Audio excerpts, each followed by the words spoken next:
smo zopet pri družini Zorko. Pozdravljam očeta Roberta, mamo Špelo in pa dekleta Mihajlo in Elizabeto, pa fanta Janez in Juri.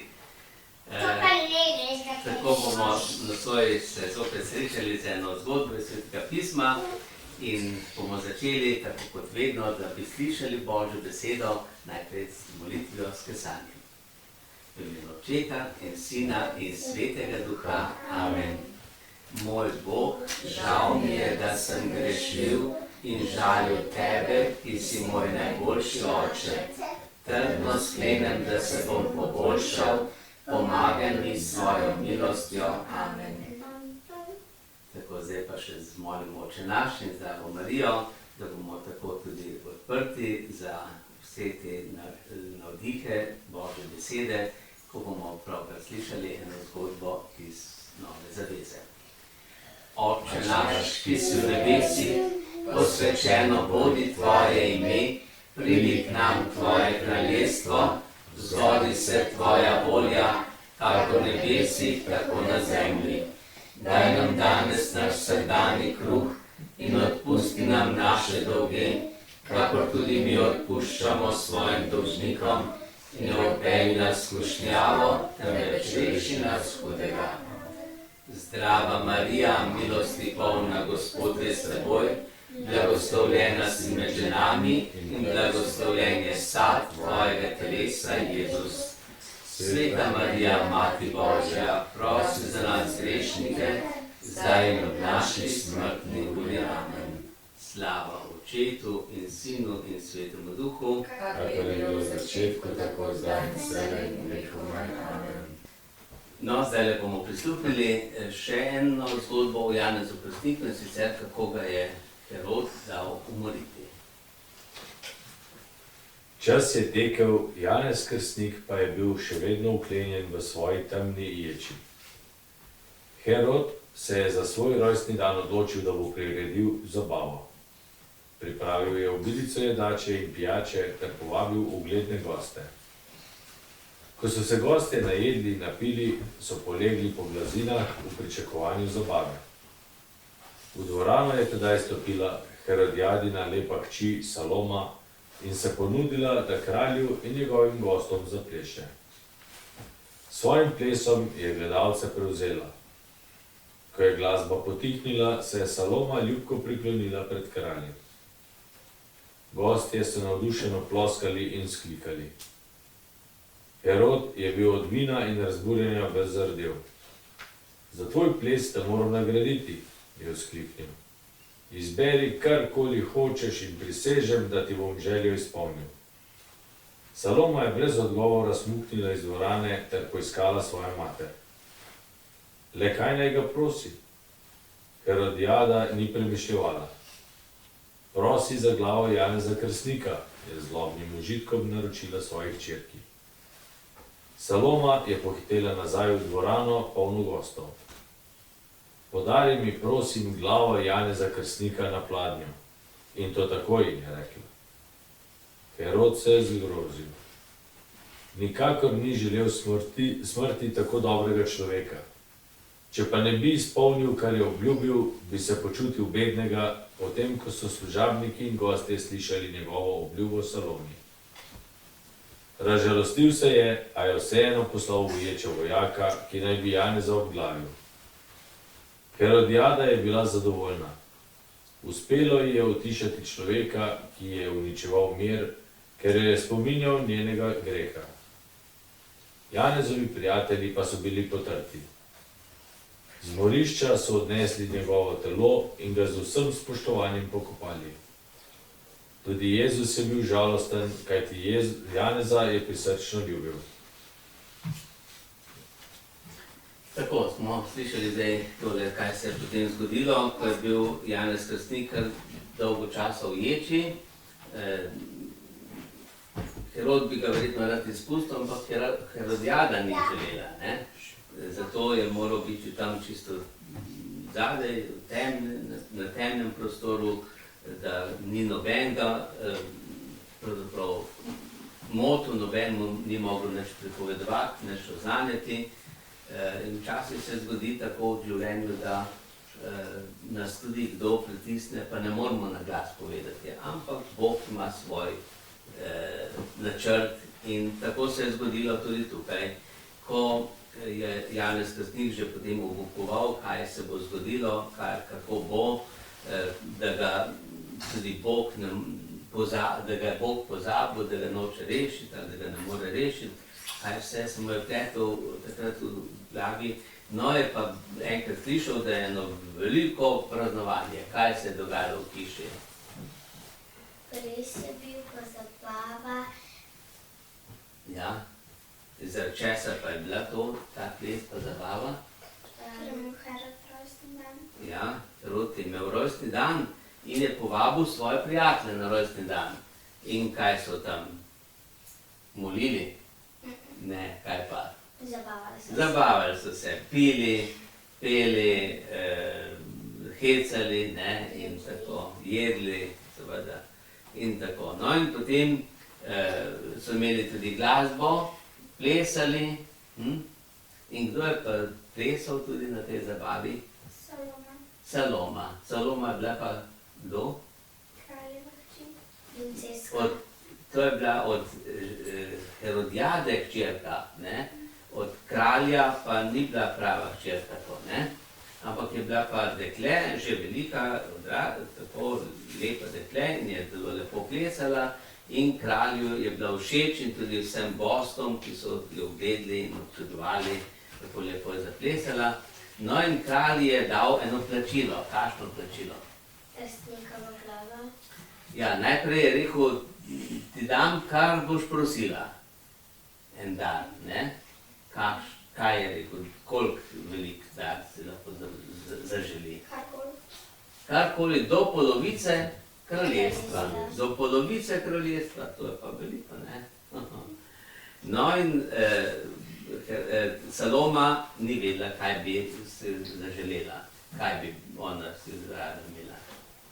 Kaj imajo rada dekleta, take starosti?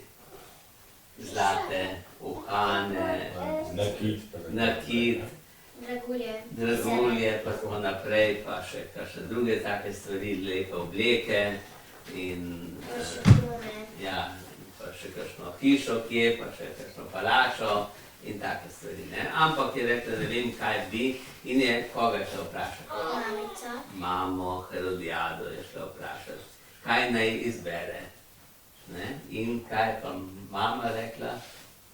Da ne želi glavo Janeza Krstnika. Da želi, reči naj ti dajo glavo Janeza Krstnika na krožniku. No in tako se je to tudi zgodilo. Ko je prišla Saloma k Herodu, je takoj rekla, hočem Krstnikovo glavo. Ja. In Herod je bil pa presenečen, ne? To si v take punčke ni pričakoval, da bo kakšno tako željo imela, ne? In sicer ona je ni imela, ampak njena mama, ne? Ona je svoji mami hotela narediti uslugo. No in Herod, a je naredil to? Čeprav ni hotel. Ja, čeprav težko, mu je bilo težko, ampak je pa rekel, obljubo pa moram držati. In je postal enega krvnika, vojaka, ki je to naredil. In potem prinesel to glavo. In komu je dal vojak glavo? Herodu, ki je Herod naročil. Herod je dal Salomi, Saloma pa mami. A je to bilo lepo darilo? Najbrž ga ni nikoli v življenju pozabila, ne? Pa tudi Saloma ne, pa tudi Herod ne, ampak vseeno to se je zgodilo. No, tudi o Herodijadi potem pravijo, izročilo pravi, da je potem živela na stara leta, da je tudi to preganjalo in da je živela tam blizu Liona in po zimi je bila tam in je padla v vodo, v reko in reka je bila polno ledenih plošč je bilo na reki in ko je padla v reko, so ji plošče glavo odrezali. Herodijadi. Tako pravi zgodovina, zdaj točno ne vemo, ali je to resnica ali je to samo legenda, ampak vsekakor ta Herodijada ni dobro končala. Pa tudi Herod ni bil čist miren. Ne? Herod, potem ko je slišal o Jezusu, kaj so potem naredili s telesom, po telo so prišli Janezovi učenci, so ga vzeli in so ga pokopali, položili v grob. Potem, ko je pa Herod poslušal, kaj se dogaja, ga je malo zanimalo, kaj bo, kako bojo ljudje tudi reagirali, se bal, da bojo Heroda tudi napadli, zato ker je dal nedolžnega človeka umoriti. Potem pa ljudje niso nič kaj dosti bili glasni, ampak so se pa več pogovarjali o Jezusu iz Nazareta, ki je pa hodil okrog in je potem delal še večje stvari. In vedno se tako zgodi, če nekdo nekoga hoče utišati, umiriti, potem Bog pošlje drugega, še večjega. In tako je tukaj bil Jezus, ki je tudi tako velike množice, več tisoč ljudi je prišlo in so ga poslušali, in Herod je bil nestrpen in rekel, kaj če je Janez Krstnik vstal od mrtvih. In bi rad videl Jezusa. In ta Herod, a je videl Jezusa? Ja, no bomo slišali potem pozneje, je res, Herod je videl Jezusa in sicer takrat, ko ga je Pilat poslal Herodu. Pilat je obsodil Jezusa na smrt, a takrat še ne na smrt, ampak ker ga Pilat ni hotel usmrtiti, obsoditi na smrt, ga je poslal Herodu, naj ga Herod obsodi na smrt. Herod je pa videl Jezusa tam bičanga, trnem kronanga, no in ta Herod se je potem malo norčeval iz Jezusa. Ampak vest ga je pa pekla, vest mu pa ni dala miru.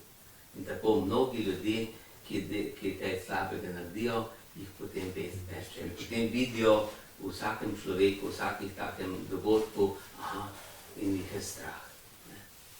To pa tisti, ki je dober, se nima ničesar bati. Tako da Janez Krstnik, kam je šel? V smrti. Nebesa, ja, nebesa. In gledajte, razlika, tisti, ki je mučenec, je to cilj, smrt je cilj, oziroma je pot, so vrata v nebesa. Tisti, ki pa ubija, je pa smrt. Smrt je pa strah, groza za tistega, ki ima slabo vest. Tisti se pa bojijo smrti. Mi se ne bojimo, ker vemo, da nas v nebesih čaka kdo? Bog, Jezus, angeli, svetniki, Marija. No, a mi tudi praznujemo rojstne dneve? Ja. Praznujemo.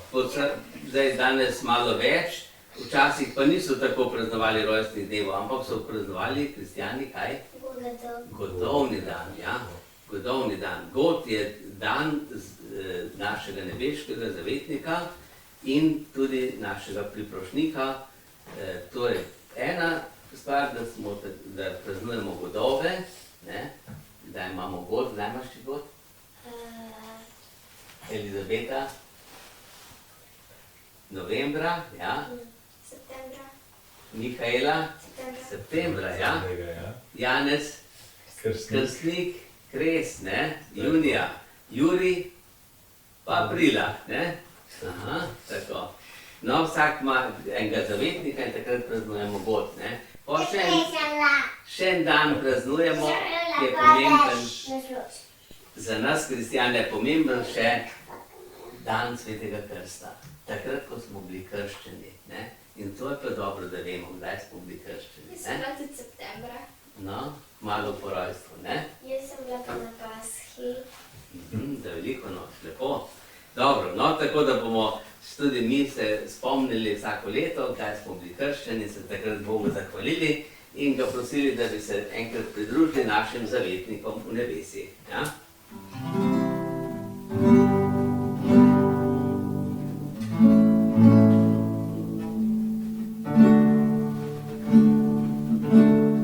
V nebesih sem doma,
se prepročimo še angelom varuhom.